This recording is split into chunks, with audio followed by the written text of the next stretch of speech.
Sekitar 4 abad lalu, desa yang berada di cekungan ini merupakan sebuah laut buatan di zaman Kerajaan Mataram.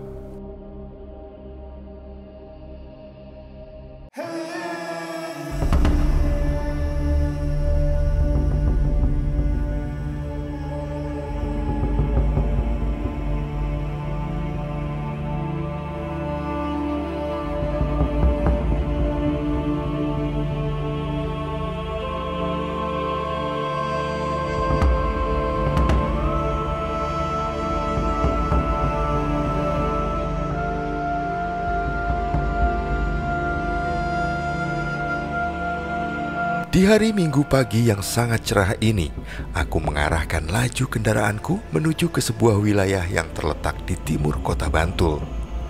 Nama desa tersebut adalah Segoroyoso. Konon, nama Segoroyoso tersebut sangat berkaitan dengan sebuah lokasi yang dahulunya adalah sebuah laut buatan. Penasaran? Seperti apa kondisinya sekarang? Kita langsung meluncur ke Segoroyoso, Pleret, Bantul.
Aku melintasi jalan dengan pemandangan yang sangat memanjakan mata.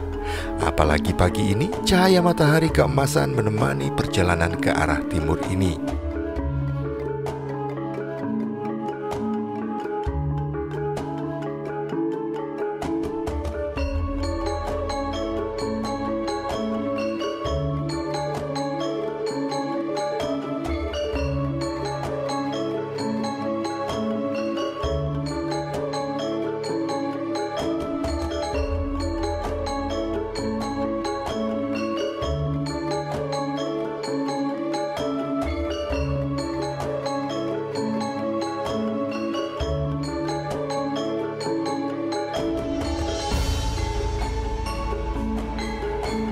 Sebelumnya, aku mencoba mencari informasi mengenai sisa peninggalan berupa bukti fisik.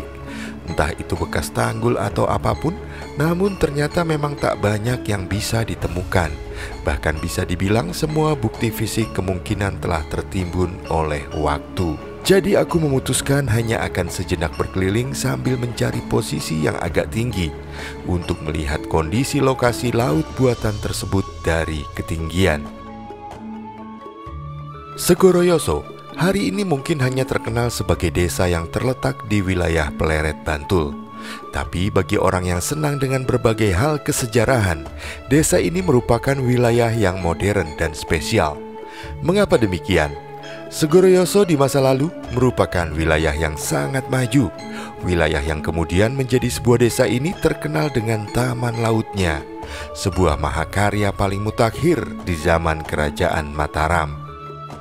Wilayah Segoroyoso 4 abad yang lalu merupakan bagian dari komplek istana megah milik Keraton Pleret. Terdapat infrastruktur yang maju di sana, seperti taman indah, kolam dan kanal air yang mengelilingi tembok keraton. Dan yang paling mutakhir adalah keberadaan danau buatan yang luas bernama Segoroyoso. Ketika naik tahta menjadi raja kelima Mataram, Amangkurat I melanjutkan mega proyek yang dicanangkan oleh ayahnya, yaitu Sultan Agung.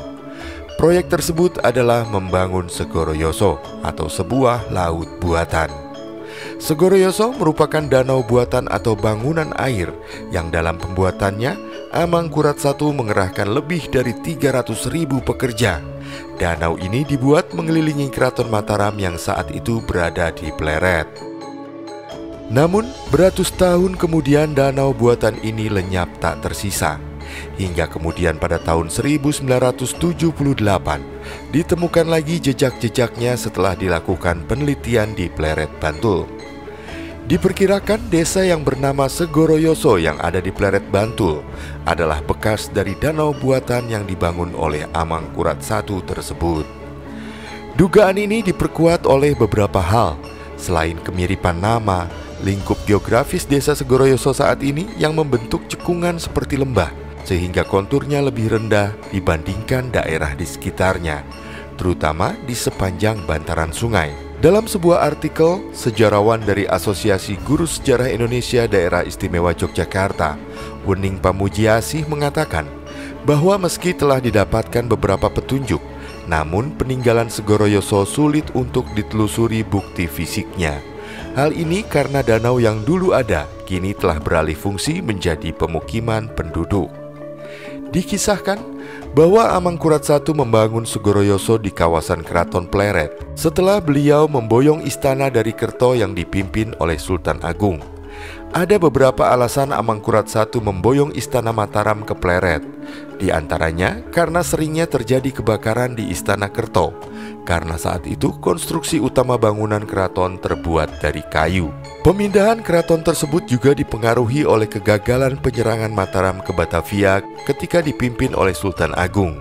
Selain itu, di Keraton Kerto juga sering terjadi bencana alam. Karena rentannya pertahanan istana dan adanya anggapan bahwa istana tidak mampu mewadahi besarnya kekuasaan raja, maka Amangkurat I memutuskan untuk membangun istana baru di Pleret yang lebih kokoh.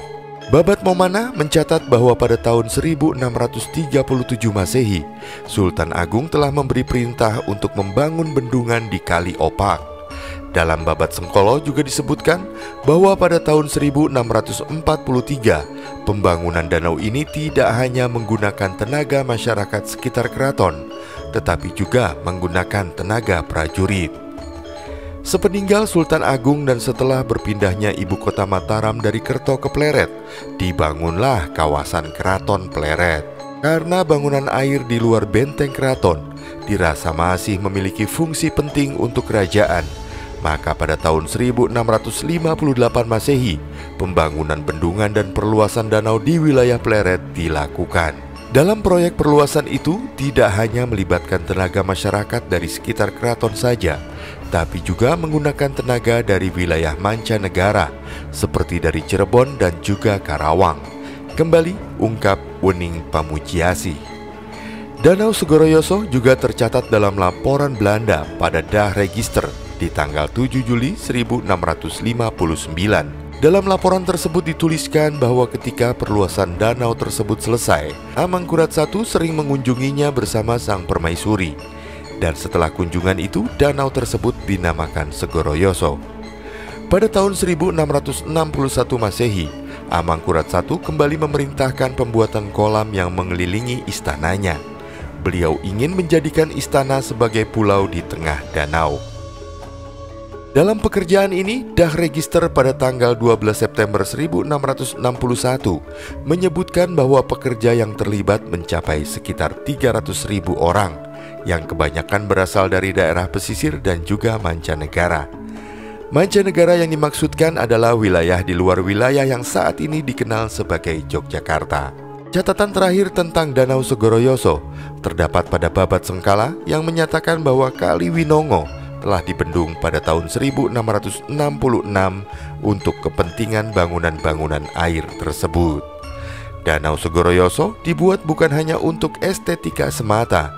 Danau buatan ini juga digunakan sebagai sarana latihan perang Angkatan Laut Kerajaan Mataram. Wening Pamujiasih menambahkan karena ilmu pelayaran dan kelautan perang di lautan juga penting bagi kekuatan militer Mataram. Terlebih pada masa Sultan Agung, Mataram pernah beberapa kali melakukan ekspedisi laut untuk menggempur Batavia. Dan tibalah aku di salah satu puncak perbukitan di sekitaran Segoroyoso. Dari sini bisa terlihat memang wilayah Segoroyoso dikelilingi oleh dataran tinggi dan membuat Segoroyoso terlihat seperti sebuah cekungan yang dalam. Pemandangannya indah sekali, penuh kabut tipis, dan mungkin bisa dibayangkan seperti apa kondisinya di masa lalu ketika wilayah ini masih merupakan sebuah laut atau danau buatan.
Dan aku pun mencoba kembali mencari titik pandang yang lebih baik.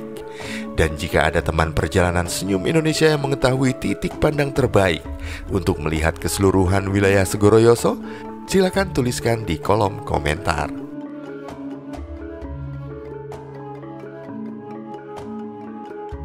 Dan kemudian seorang arkeolog Wastu H. Prasetya pernah mengatakan, cukup sulit untuk menelusuri bukti fisik dari Danau Segoroyoso karena minimnya data arkeologis yang tersisa. Hanya ada beberapa temuan arkeologis yang bisa menjadi petunjuk seperti apa bangunan Segoroyoso di masa lalu. L. Adam pada tahun 1930 melaporkan bahwa dia menemukan tanggul Segoroyoso di desa Segoroyoso yang membentang dari utara ke selatan menuju Gunung Selatan serta tanggul di desa Pungkuran. Dengan temuan tersebut, diperkirakan jalur tanggul desa Segoroyoso dimulai dari Gunung Selatan atau sekarang Bukit Saladan menuju ke desa Tambak dan kemudian desa Segoroyoso, lalu kemudian menuju ke desa Kloron, lalu kemudian ke Pegunungan Seribu dan Gunung Selatan. Sedangkan jalur tanggul desa Pungkuran melalui timur Tembok Keraton, selatan Tembok Keraton, desa Pungkuran dan Gunung Rasawuni. Ina Jati dalam disertasinya pada tahun 1997 juga menyebutkan bahwa masih terdapat sisa tanggul di desa Karet, tepi Kali Opak. Selain itu diperkirakan pada sudut timur laut Tembok Keraton juga terdapat tanggul yang bercabang ke arah utara menuju ke desa Gerjen dan ke timur menuju ke arah Gunung Kelir.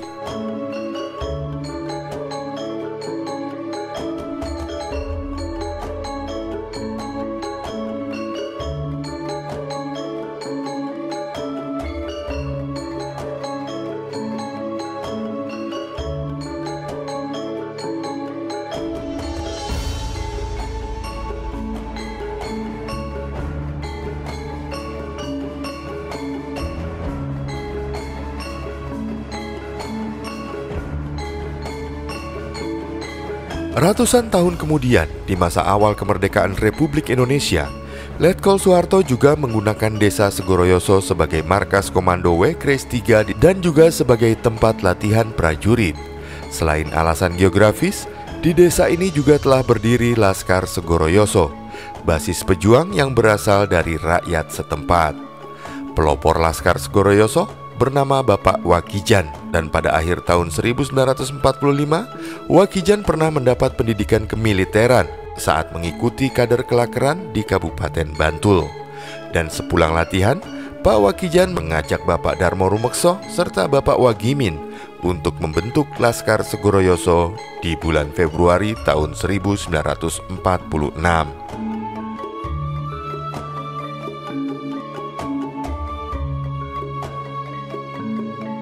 Pada tanggal 26 Desember 1948, Komandan Brigade 10 Divisi 3 dan sejumlah staf serta pengawalnya menemui Bapak Wakijan. Pertemuan tersebut memutuskan bahwa rumah Bapak Wakijan akan menjadi markas komando Brigade 10 Divisi 3, dan setelahnya beberapa rumah penduduk beralih fungsi menjadi kantor administrasi, kantor palang merah, dapur umum, rumah rawat, dan lain sebagainya. Dan tibalah aku di lokasi yang kini dibangun sebuah tugu sebagai pengingat peran penting masyarakat Desa Segoroyoso dalam perjuangan mempertahankan kemerdekaan Indonesia.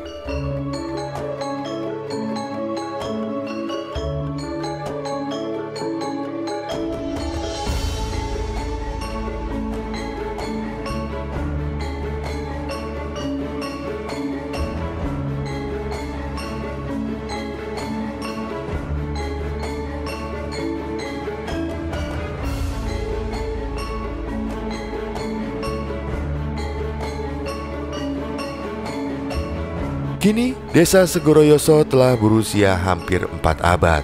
Bentuk visualisasi Desa Segoroyoso di masa lalu masih tersimpan di Museum Sejarah Universitas PGRI Yogyakarta. Salah satunya adalah berbentuk maket. Dari maket tersebut, Keraton Pleret layak disebut sebagai Istana Terindah yang pernah dibuat oleh Kerajaan Mataram. Dari arah keraton, orang-orang bisa melihat landscape perairan luar yang di sisi selatannya terdapat pegunungan Seribu. Dan aku pun segera menuju ke reruntuhan Keraton Pleret yang masih tersisa. Semoga tayangan ini berguna untuk semua. Sampai jumpa dan terima kasih.